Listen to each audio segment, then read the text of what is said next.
Hello and welcome to the course. I'm your host today, Lee, and I'm speaking with Professor Darcey Merritt from the Crown Family School of Social Work, Policy, and Practice. Her research centers on the experiences of parents of color who are impacted by child protection services and the racism within that system. She's also committed to elevating the voices of parents and children in the discussion of prevention methods and service delivery in the context of systemic racism and racialized poverty. Professor Merritt is here to talk to us about her career path and how she became a University of Chicago professor. Welcome to the course, Professor Darcey Merritt. It is a pleasure to have you with us today. Thank you so much for having me. I'm glad to be here. Darcey, let's start off with the general overview here. And I'm interested in your career path. We can begin in your undergraduate years and then take me all the way to now and your current role at the University of Chicago. Sure. So I started my undergraduate work at Sarah Lawrence College in New York, and my focus was sociology and psychology. And I became very interested in those intersections. And that's how I ended up in the social work field. I was very interested in child development. When I was an undergraduate student, I did an internship at a child development center that was part of the campus there. And it was a very organic, do-it-yourself intellectual place, which mirrors Chicago in a lot of ways, I've learned. So then I went out into the world and started working in social service agencies, both public and private, where I worked with families and children that were impacted by the child welfare system, making placements, adoptive placements, foster child placements, kinship care placements. And the reason why I left working out in the world as a practitioner is because I was noticing that there were some harms happening to the families that were engaged with these systems, and I couldn't find the literature that addressed those harms or that even acknowledged it. So after many years working out on the ground, I decided to go back to grad school. So I started the combined program. There's a combined MSW and PhD program at UCLA, School of Department of Social Welfare. And so I started that program with a focus on children and their parents and racism and how people fared under the oversight of the child welfare system. And there's also oversight and overlap with the other systems like the housing system and the carceral system. So I got through both of those degrees in 5 years because that's what the handbook said to do. I didn't realize that I could just kind of spend a little bit more time there. So when I graduated with my doctorate from there, I went to my first academic position at Rutgers School of Social Work, and I was there for 3 years. I consider it more to be kind of like it was my own postdoc, because when I left there, I went to NYU as an assistant professor, and I was at NYU for 12 years, and I worked my way through tenure, and so 6 years before tenure, 6 years after, and now I've just begun my appointment at University of Chicago in January. So that's in a nutshell my trajectory, but I've always been in the same area of focus and research. Can you talk to me a little bit about your research, what motivates you, what you're hoping to accomplish? Sure. Well, when I was in the field working, I was noticing that parents were not having a voice.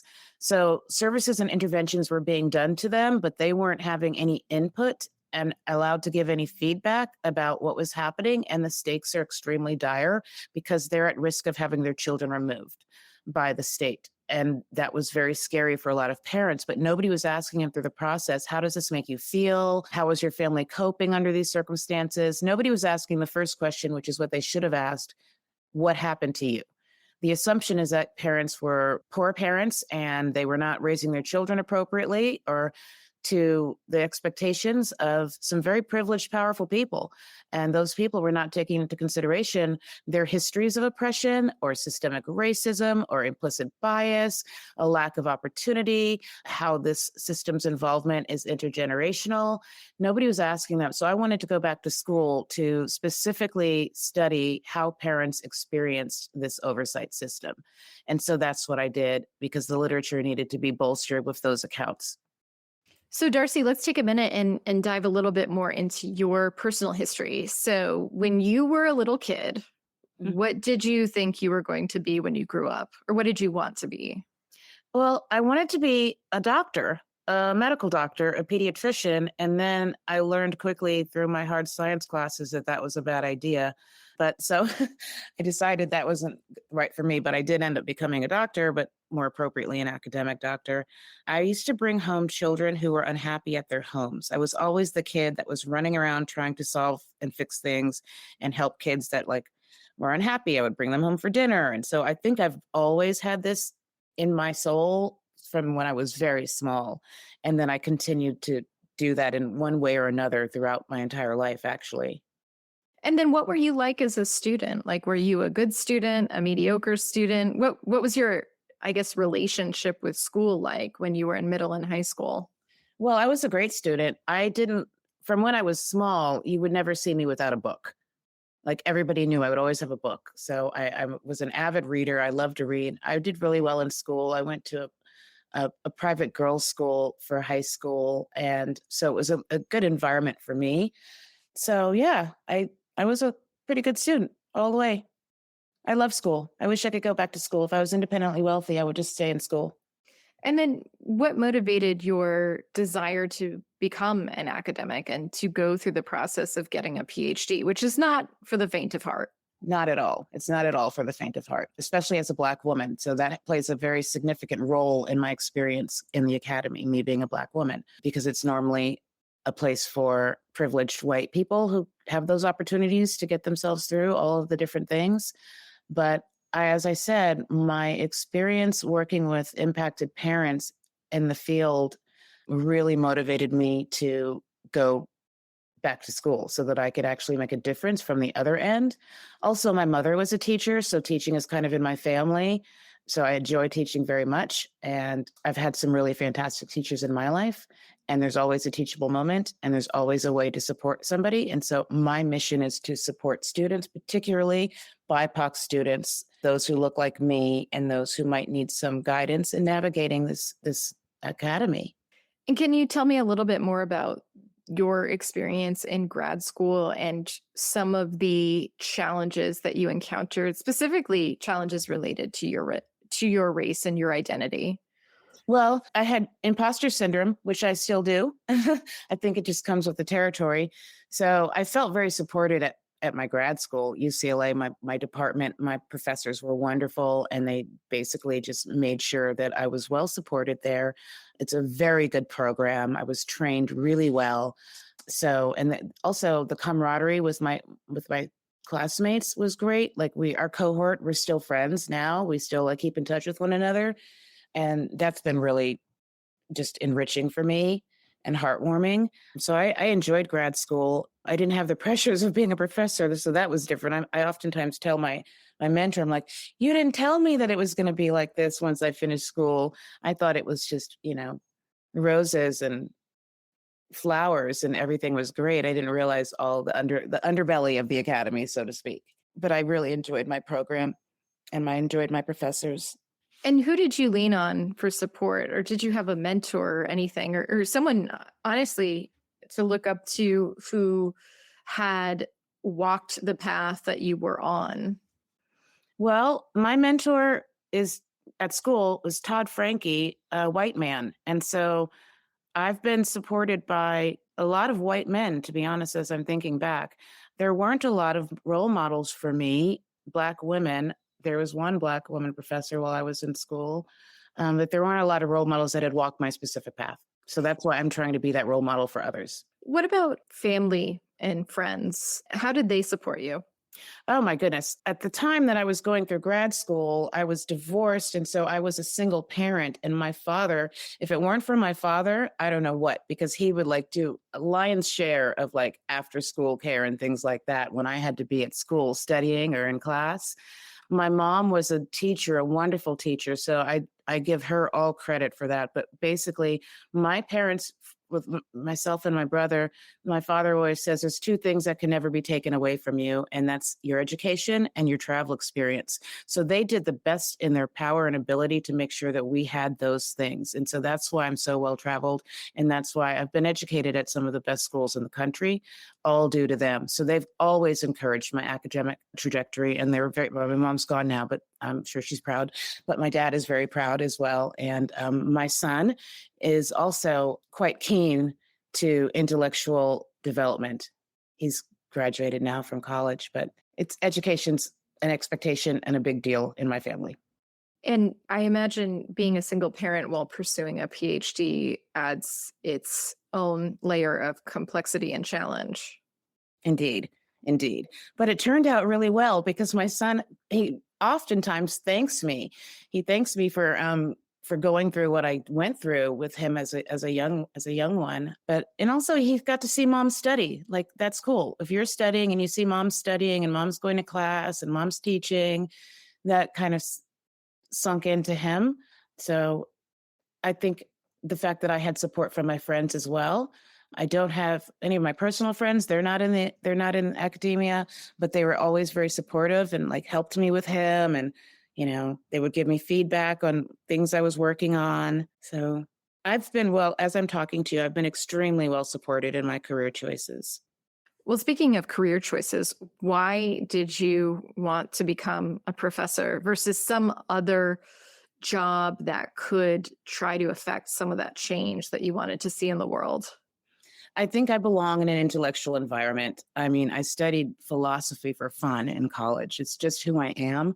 And I really enjoy educating students. And I like to have, when they write back to me a year or two later and they remember something I said to them in class and how it had impacted them in a different way upon reflection, that's the most meaningful thing ever.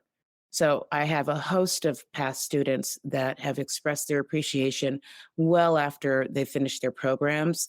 So I enjoy educating students. I enjoy just having them engage in a critically thoughtful environment. I'm not really formulaic in my teaching. I look for those teachable moments and I just let the conversation evolve and try to keep it closely aligned with their specific interests. I'm particularly careful to support Black and brown women who are coming up. In fact, all of my doctoral students that I've mentored have been Black and brown women thus far. And did you have an aha moment at any point that you were like, wow, okay, I see this. This is something I really want to dive into, study understand the mechanics of, and do something to fix? Was there a moment like that in your career that's really informed the research that you've done up until now? I think it's been building up, and I think it's a combination of a host of things, and it's been building up along my academic trajectory. And that moment is just it's morphed into what I always knew, but I'm now able to articulate, and people are listening and acknowledging. And that's the fact that racism is embedded in all of our systems. And so that moment is how have we been treating people, engaging families in the ways in which we have been without considering racism in the processes.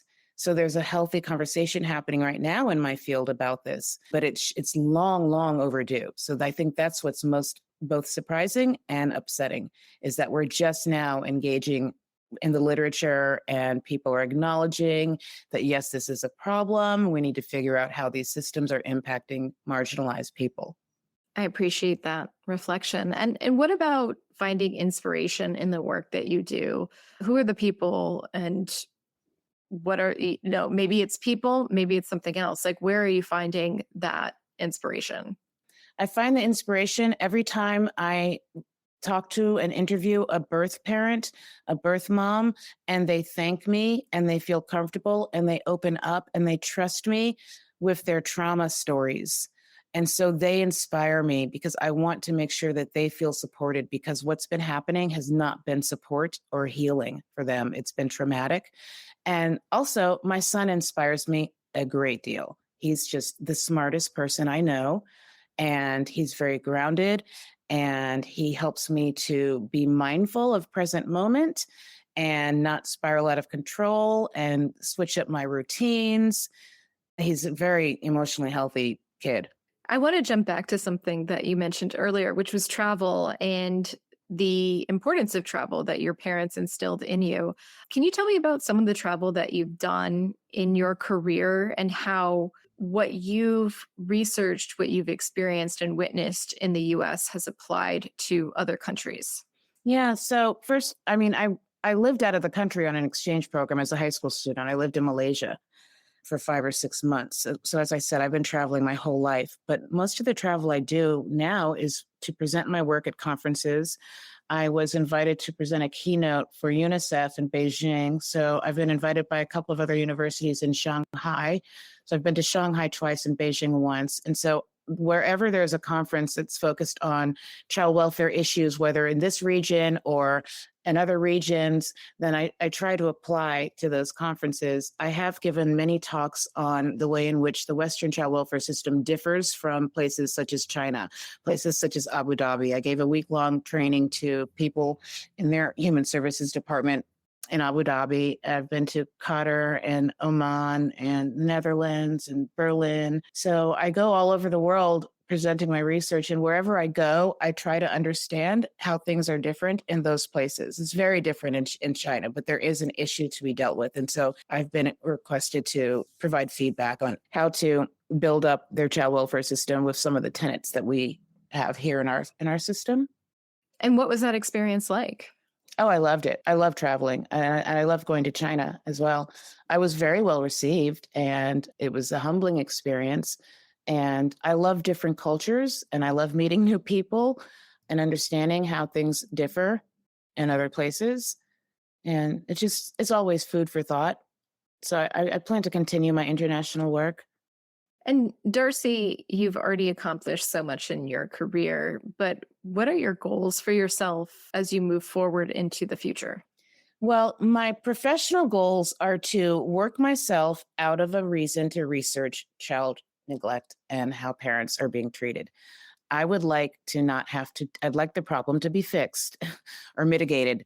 So that's my professional goal, is to get to a place where, okay, we've addressed this and we've taken a shift away from what we were doing and the ways in which we were treating people. So that's my professional goals. And I just want to pay attention to how our society is caring for the most marginalized amongst us. And that can be a host of different problems that need to be addressed. So, and then I want to be a good teacher and I want to bolster the Black community. So I'm trying to get funded a center for Black and African American research, and it'll be an interdisciplinary center.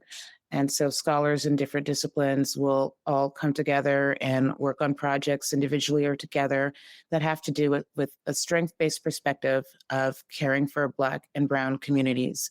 We spend too much time looking at their risk factors and not enough time looking at what works, what makes them resilient, and what their strengths are out of respect.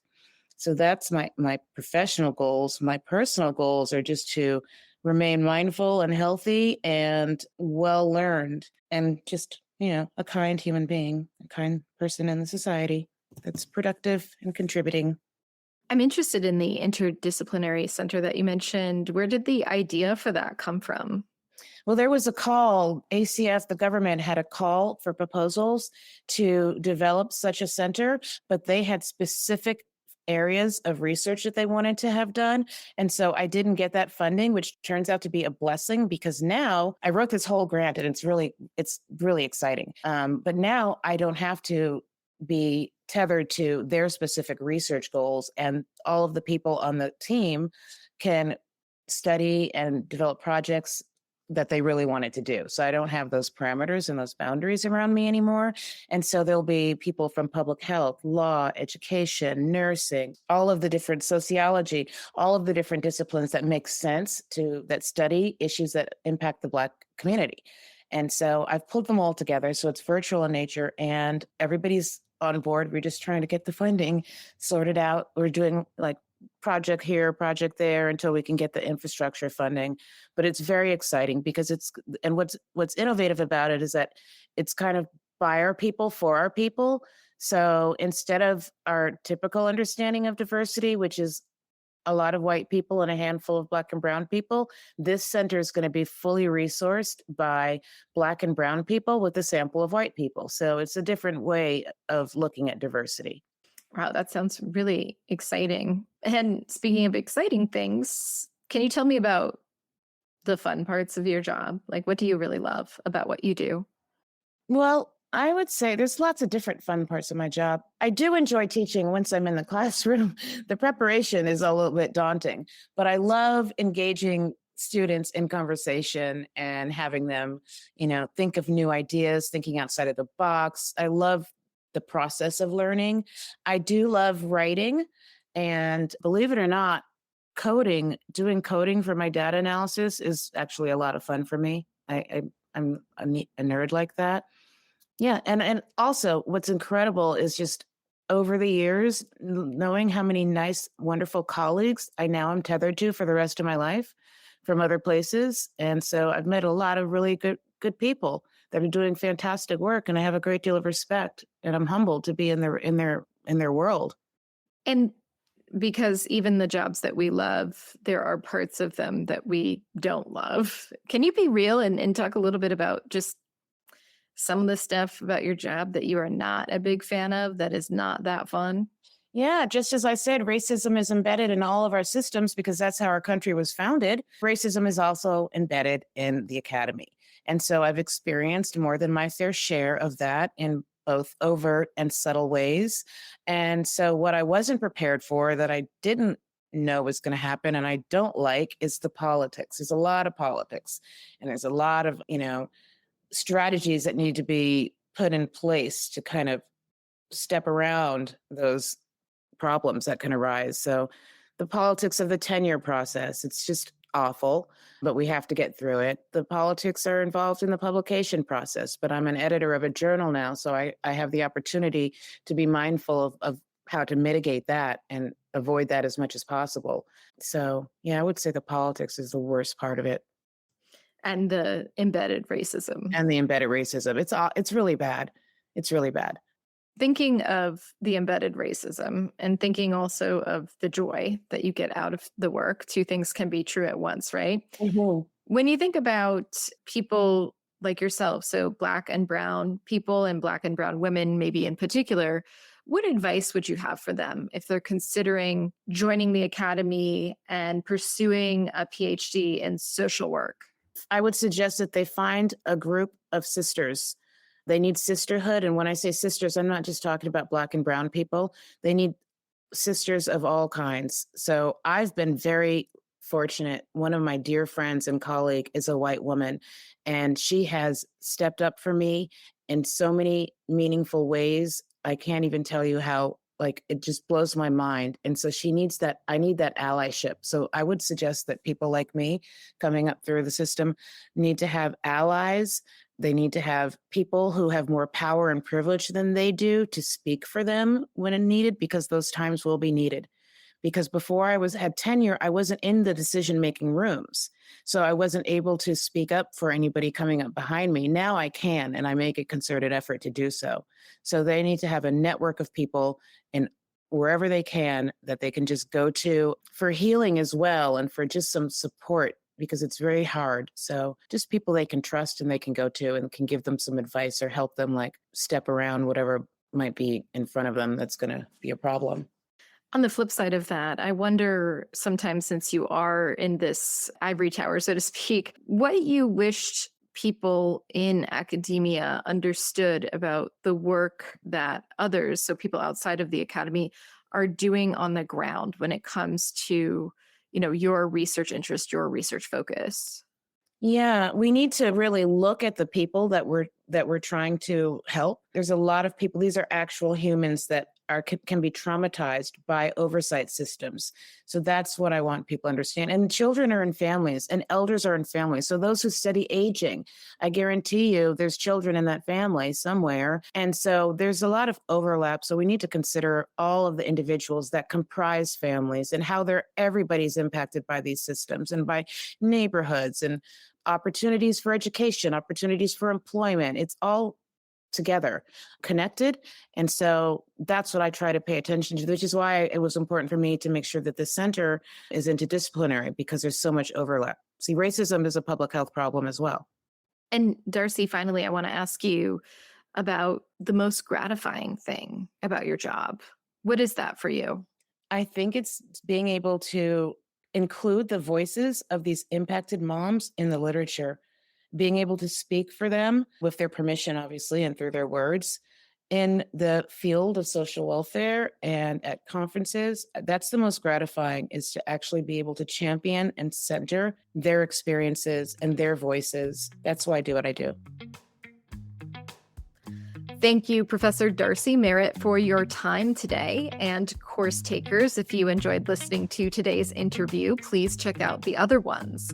Leave us a comment, subscribe, follow, and share this episode with your friends and family. You can find out more about the University of Chicago through uchicago.edu or the university's campus in Hong Kong through uchicago.hk. Stay tuned for more, and thanks for listening.